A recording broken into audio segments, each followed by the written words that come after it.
बिस्मिल्लाहिर्रहमानिर्रहीम। अस्सलाम वालेकुम स्टूडेंट्स। तो कैसे हैं आप सब? उम्मीद करता हूं कि आप लोग खैरियत से होंगे।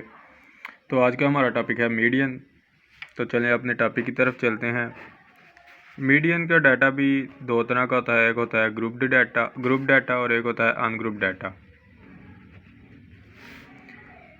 जो ग्रुप डाटा होता है जिसमें हमें फ्रीक्वेंसी दी गई होती है वो होता है ग्रुप डाटा। जिसमें हमें फ्रीक्वेंसी नहीं दी गई होती वो होता है अनग्रुप डाटा। ग्रुप डाटा को एक ही फार्मूले से हल किया जाता है जो है lower boundary plus h/f(n/2 - c). ये है हमारे पास ग्रुप डाटा के लिए। अनग्रुप डाटा के लिए हमारे पास दो फार्मूले होते हैं। एक होता है ऑड के लिए और एक होता है इवन के लिए। ऑड के लिए जो फार्मूला होता है वो होता है n+1 डिवाइडेड बाय 2। इसका जो आंसर आएगा वो वाली वैल्यू अरेंज डाटा की हमारे पास मीडियन होगा। और जो इवन होता है वो होता है n/2 प्लस n+2/2। इन दोनों वैल्यूज़ का जो आएगा आंसर उसका जो हम मीन निकालेंगे। फॉर एग्ज़ाम्पल अगर चलें वो आगे हम फार्मूले उसमें करते हैं। जब सवाल करेंगे तो उसमें मज़ीद आगे चलेंगे कि कैसे होगा। तो जो इन दोनों की वैल्यू आएगी उनको प्लस करके 2 पे डिवाइड करना है तो वो हमारे पास इसका मीडियन होगा इवन के लिए। मिसाल के तौर पर अगर हमारे पास अनग्रुप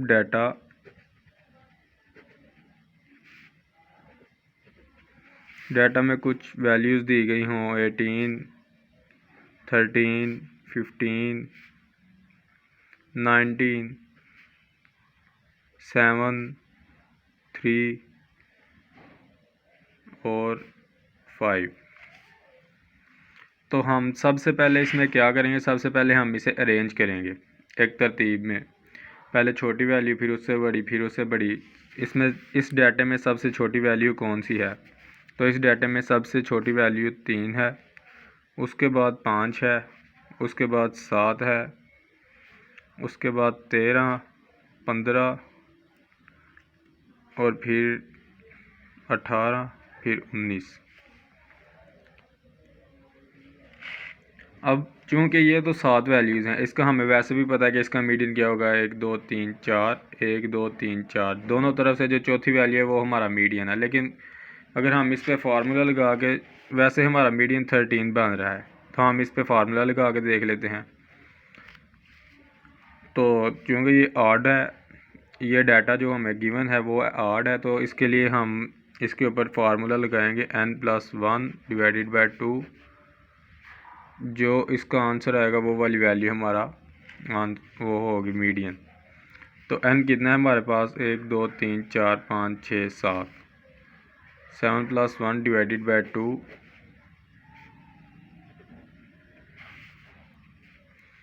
8/2 वैल्यू।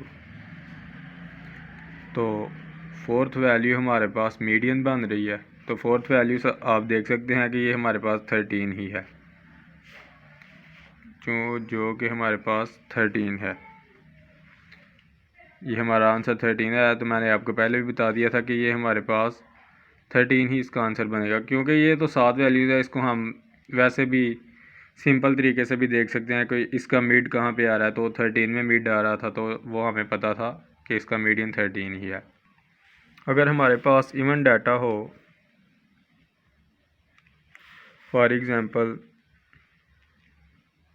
18, 17, 22, 19, 5, 6, तो हम सबसे पहले इसे भी अरेंज करेंगे।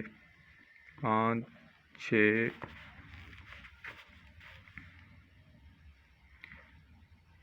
17, 18, 19, 22। तो ये चूँकि हमारे पास 6 वैल्यूज़ हैं, इस वजह से ये हमारे पास इवन डाटा है तो अनग्रुप है। लेकिन अनग्रुप डाटा में ये हमारे पास इवन है, इवन नंबर्स हैं 1 2 3 4 5 6। तो हम इसके ऊपर इवन नंबर्स वाला फार्मूला लगाएंगे, n/2 plus n+2/2 divided by 2। तो n क्या है 6/2 प्लस 6+2 डिवाइडेड बाय 2। ये आपने ये गलती नहीं करनी, कुछ स्टूडेंट्स ऐसी गलती करते हैं 6/2 तो उसका 3 आंसर आता है, तो चलें जी 3 और इसका क्या आएगा, इसका 4 आएगा, तो 3 और 4 को जमा कर लेंगे 3 और 4 को नहीं आपने जमा करना, आपने 3 और 4 वाली वैल्यू को जमा करना है। जैसे तीसरे नंबर पे हमारे पास 17 है, चौथे नंबर पर 18 है, तो आपने 3 और 4 वाली वैल्यूज़ को जमा करना है, ठीक है ना। ये आपने ये गलती नहीं करनी कि 3 और 4 आया 3 और 4 को जमा कर दें। तो ये हमारे पास थर्ड वैल्यू बन रही है और ये हमारे पास फोर्थ वैल्यू बन रही है। थर्ड वैल्यू है 17, फोर्थ वैल्यू है 18।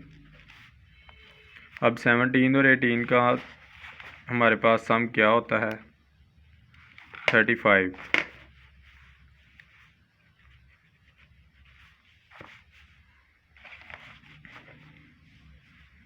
ये मैंने डाटा कुछ इस तरह का ले लिया था जो कि पॉइंट में आंसर आ रहा है इसका। वैसे जो आपको गिवन होगा डाटा उसमें पॉइंट्स में आंसर नहीं आएगा। फॉर एग्ज़ाम्पल अगर हम यहाँ पे भी कर लें, यहाँ पे हम 16 कर लेते हैं, तो यहाँ पे भी 16 हो जाएगा और ये आ जाएगा 34। वो मैंने चूँकि आपको समझाने के लिए डाटा लिया था तो वो मैंने ऐसे ही लिख दिया, इस वजह से वो पॉइंट्स में आ रहा था, तो पॉइंट्स में आपको समझने में डिफ़िकल्ट हो जाएगा, तो इस वजह से मैंने सोचा कि डाटा की तरतीब चेंज की जाए। तो आप इसको करेंगे तो ये 17 आएगा है, तो वैसे इसका मीडियन 17 ही है। 16 और 18 के दरमियान जो वैल्यू आती है वो है 17। तो ये भी हमें यही डाटा बता रहा है कि आपका मीडियन जो है वो 17 है। तो चलें अब चलते हैं अपने ग्रुप डाटा की तरफ कि वो कैसे हल किया जाता है। ग्रुप डाटा में हमें क्लासेस बनी दी जाएंगी और उसके साथ फ्रीक्वेंसी दी जाएगी। हो सकता है आपको क्लासेस ना दी जाएं, वैसे ज़्यादातर अगर ग्रुप डाटा में मीडियन का जो सवाल आता है उसमें क्लासेस दी जाती हैं, तो हम क्लासेस वाले सवाल तरीके से ही हल कर लेते हैं। फॉर एग्ज़ाम्पल अगर 0 to 5, 6 to 10, 11 to 15, 16 to 20, 21 to 25, 26 to 30, और अगर इसके साथ आपको कुछ भी फ्रीक्वेंसी दी जाए जैसे 8, 9, 5, 7, 3, 1,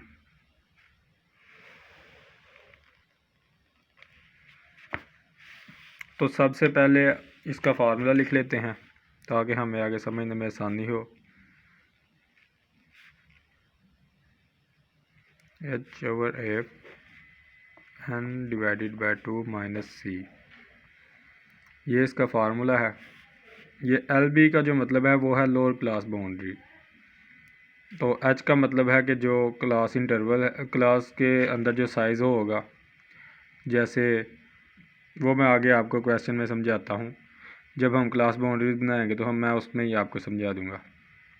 तो इसके लिए हमें 2 कॉलम चाहिए होंगे, एक होगा क्लास बाउंड्रीज़ का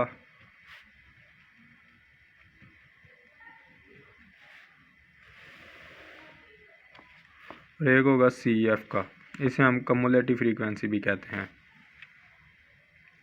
तो सबसे पहले आपने क्लास बाउंड्री कैसे बनानी है, ये आपके पास 5 है और ये आपके पास 6 है। आपने इन दोनों को बराबर करना है किसी तरीके से। तो आप सबसे पहले क्या कर लेंगे, आप 6 - 5 कर लेंगे, जो आंसर आएगा उसे 2 पे डिवाइड कर देंगे, तो उसका वो 0.5 हो जाएगा। आपने उसी 0.5 को इस साइड से माइनस कर देना, इस साइड में प्लस कर देना। कैसे करके दिखाता हूँ आपको। 0 से 0.5 माइनस करेंगे तो ये -0.5 हो जाएगा, 5 में 0.5 ऐड करेंगे तो ये 5.5 हो जाएगा। जब 6 में 0.5 माइनस करेंगे तो ये 5.5 हो जाएगा। 10 में 0.5 ऐड करेंगे तो ये 10.5 हो जाएगा। जब 11 से करेंगे तो ये 10.5 हो जाएगा।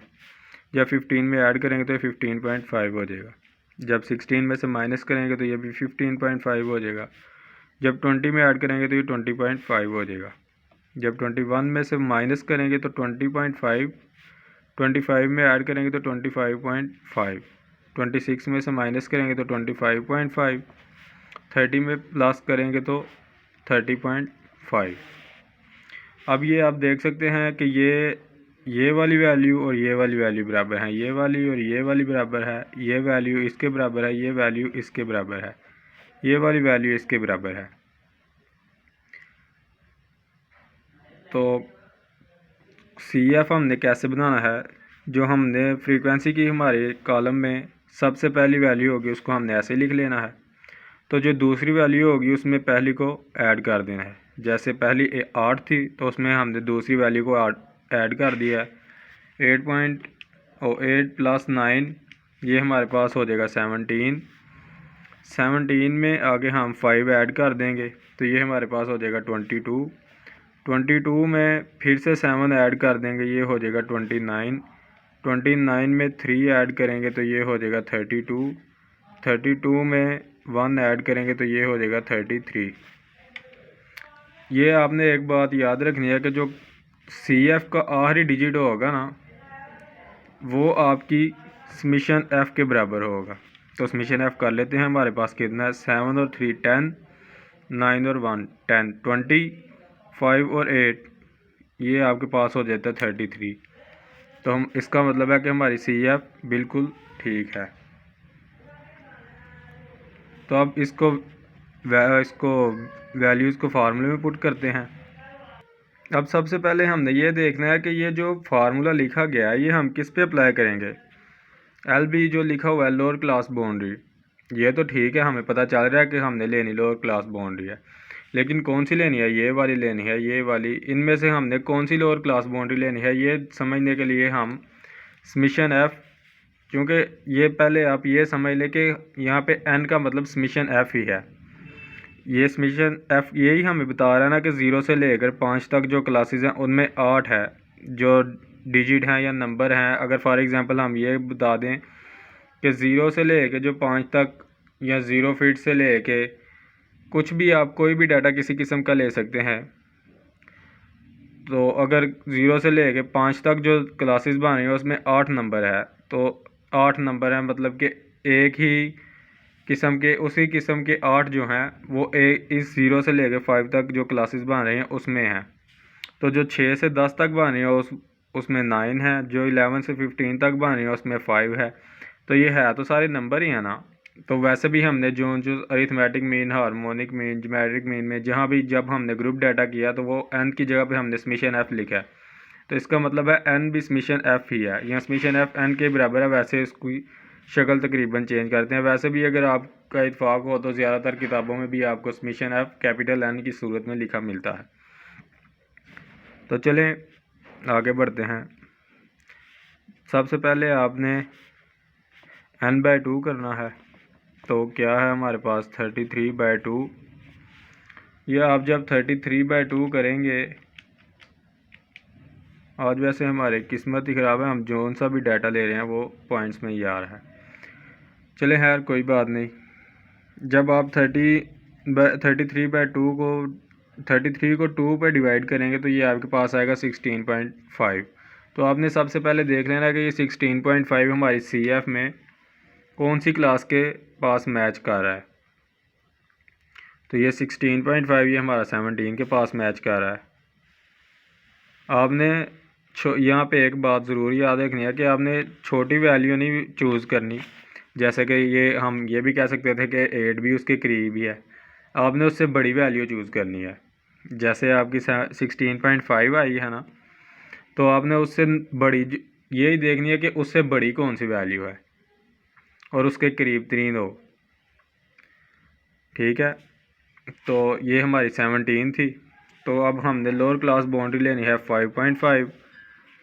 H हमारे पास है। अब हमने H कैसे निकालना है, इस वैल्यू में से इसको माइनस कर लें, इसमें से इसको माइनस कर लें, ये आपका सारे में से जो आंसर आएगा वो बराबर ही आएगा। तो जब हम 10.5 में से 5.5 माइनस कर देंगे तो पीछे हमारे पास आंसर आएगा 5.5। तो इसका मतलब है एच हमारे पास 5.5 है। लोअर क्लास बाउंड्री हमारी है 5.5, एच हमारे पास 5 है सॉरी, और लोअर क्लास बाउंड्री 5.5 है। तो एफ़ हमने ये वाला लेना है। तो जो ये सी लिखा हुआ है वो जो हमने रो सेलेक्ट की है उससे ऊपर वाली जो सी की वैल्यू होगी उसको लेना है। चलें आगे चलते हैं, मज़ीद समझ आएगी फिर हमें। लोअर क्लास बाउंड्री मैंने आपको बताया 5.5 लेनी है। एच की वैल्यू हमारे पास 5 थी, एफ़ की वैल्यू है हमारे पास 9, तो यहाँ पे हम 9 लिख लेते हैं। 33/2 माइनस 8, 5.5 प्लस 5/9, 16.5 माइनस 8,